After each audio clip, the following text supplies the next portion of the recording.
Hi Capricorn, kumusta po kayong lahat? So yan Capricorn, maraming salamat po sa walang sawang pagsubaybay sa ating pong mga reading, and kung ikaw ay bago pa lang sa ating channel, mag-subscribe na po kayo, then i-click mo na rin yung ating notification bell para lagi kang updated sa ating mga bagong upload. And guys, sa mga interested naman sa ating private reading, nasa description box below lang po yung link, message lang po kayo. Okay Capricorn, tignan natin ganap sa inyo ngayong September. Capricorn, Sun, Moon, Rising. Meron tayong Queen of Pentacles. Okay, so Capricorn, nakikita ko dito parang merong issue about money. And yung bottom of the deck is Moon. So, parang may pagtataksil, parang may betrayal na nangyari. Nandiyan pa yung Snake, oh. Okay, ingat din kayo guys sa sobrang pag-invest. Sa sobrang pag-i-invest, or wag mo na kayo mag-invest ngayong September kasi lapitin ka ng scam. Kung hindi man to guys patungkol sa pera, pwedeng lapitin ka ng mga taong tutulungan mo tapos sila lang yung mag-benefits, no? Lapitin ka ng mga taong sinungaling ngayong September. Basta mag-iingat ka lang lalo na pagdating sa pera. Huwag ka masyadong magtitiwala muna, Capricorn. Okay, so titignan natin, hinay-hinay lang din guys, no? Lalo na sa mga action natin ngayong September.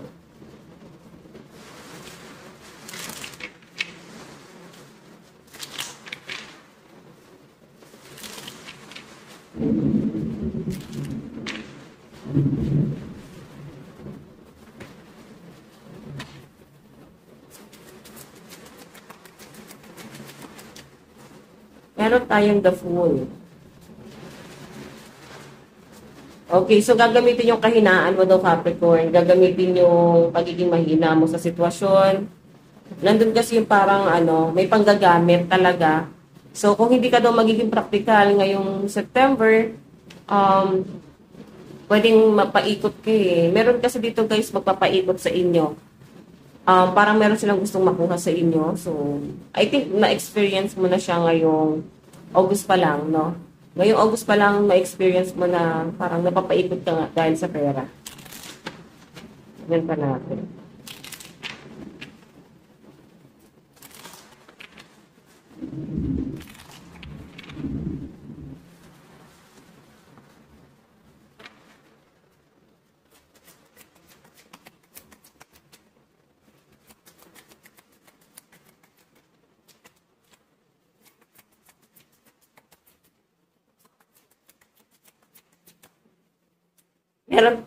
Meron tayong the Devil. Okay. Okay, so mag-iingat ka rin ha. Yung iba sa inyo, huwag ka daw masyadong magtitiwala, no? Lalo na parang lapitin ka talaga ng mga manggagamit. Sa relationship, nakikita ko dito, kung alam mong medyo scammer yung partner mo, no? Like, kung meron ka makikilala ngayong September at nafe-feel mo na parang scammer, like parang ikaw lang yung labas ng pera, pwedeng ibaon ka nitong taong to, no? Ibaon ka niya sa problema, ibaon ka niya sa utang. Okay? And sinasabi rin guys na maging practical, lalo na pagdating sa paggamit ng pera or sa pagmamanage ng pera. Maging practical, huwag masyado guys, abusado ba tawag doon. Okay? Tingnan natin. Parang ganito, huwag daw muna masyadong maluho. Okay. So, nakikita ko rin dito guys, yung iba sa inyo, pwede nangyari na naramdaman mo na alam mo may mali doon sa person mo, Capricorn. Pero parang binalikan pa ng iba sa inyo. Or tinuloy mo pa rin yung relationship. Tapos parang ramdam mo na nagamit ka talaga. So hindi ka naging practical sa pagmamanage ng pera. Pwede nangyari na siya. So kung nagsisisi ka ngayon, parang huli na. Para maramdaman mo. Tignan pa natin. Meron tayong Ace of Swords. Ayan, no? Pwede nare-realize na ng iba sa inyo, pero parang late nyo na guys to marirealize. Okay, kasi to Ace of Swords, parang sinasabi sa akin dito. Tabi ko lang yung doon. Okay, parang sinasabi sa akin dito, isa kailangan daw naging leader type. Okay, naging practical. Tignan mo yung crown, nasa baba, tas dito. Una-una yung pag-iisip mo eh.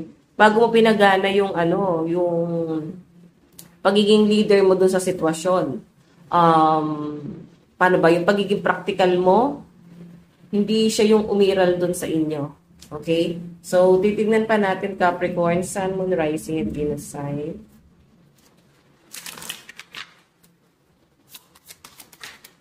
Meron tayong judgment.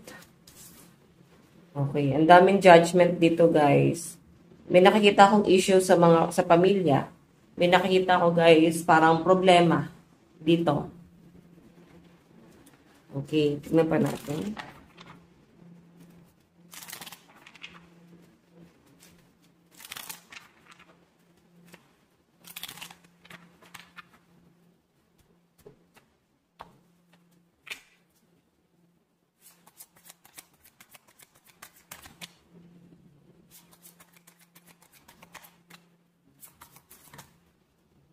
Okay. So, guys, meron tayong 9 of Cups.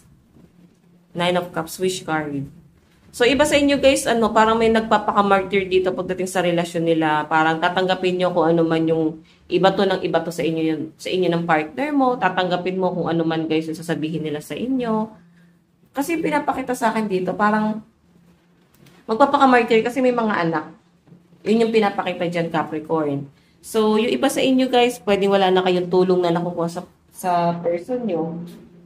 Parang tinalikuran na kayo. May mga single mom, single dad dito, guys. Parang tinalikuran na kayo, guys, sa obligasyon. Hinayaan niya na kayo, guys, sa problema. So, ang nangyari dito, guys, nagkakaroon ka ng mga issue or posible magkaroon ka ng issue. Kasi, todo diskarte yung gagawin mo, eh. Pero sinasabi dyan, guys, kung didiskarte ka, kailangan iklaro mo ano yung gusto mo. Kailangan maging practical ka, lalo sa pera. Kasi pwede maging issue talaga. So, yung pinaka-main issue mo ngayong September is sa pera talaga. Tapos yung pagtitiwala, kung paano mo pagaganahin yung isip mo sa sitwasyon. Okay, tingnan pa natin. Meron tayong So, yung pinapakita sa akin dito, guys, parang ito, 9 of Wands. May pinapakita sa akin dito, guys, na may nakakaalitan. Mahirap, guys, paliwanagan tong taong to. Kasi parang alam niyo ad hominem. Okay. Yung makikipag-argue ka, sa halip na mag-focus ka doon sa kung ano yung issue, is napakalawak. Alam mo yon, ino-open yung ibang issue. Ganun yung pinapakita sa akin dito. Doon ka nila, guys, titirahin. Kasi wala naman sila panlaban sa inyo, eh. Iko-cover nila kung ano talaga yung kasalanan nila. So, never nilang i-admit ano talaga yung kasalanan nila dito, guys. Okay? Kasi parang ang pinaka-focus nila dito is kung paano sila nasaktan. Parang bulag na sila sa kasalanan nila.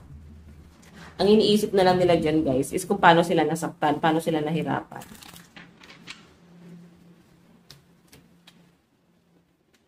Tignan pa natin.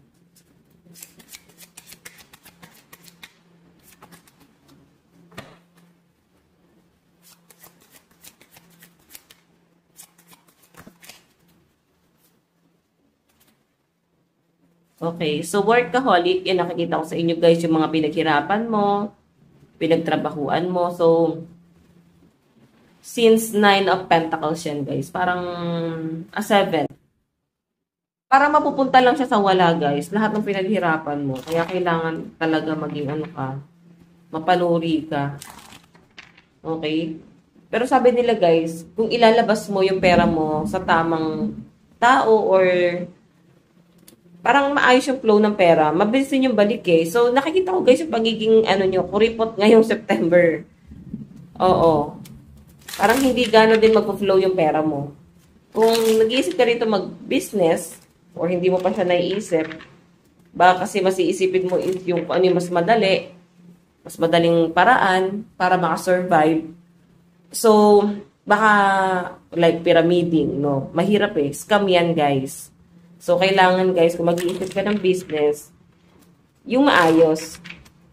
Okay? Yung kahit sabihin natin, guys, na matagal, pero matadaan naman sa pagtsatsaga. Meron tayong, Page of Cups. So, guys, yung pinapakita sa akin dito, ending. Kasi parang hindi mo nakikita na yung person mo is meron siyang plano pagdating sa relasyon. Parang wala, eh. Sabihin na natin, guys, na pinapanindigan ka niya ngayon, pero parang wala talaga siyang plano. Advice, I'm single. Ayan. Mukhang single ka ngayon or siya.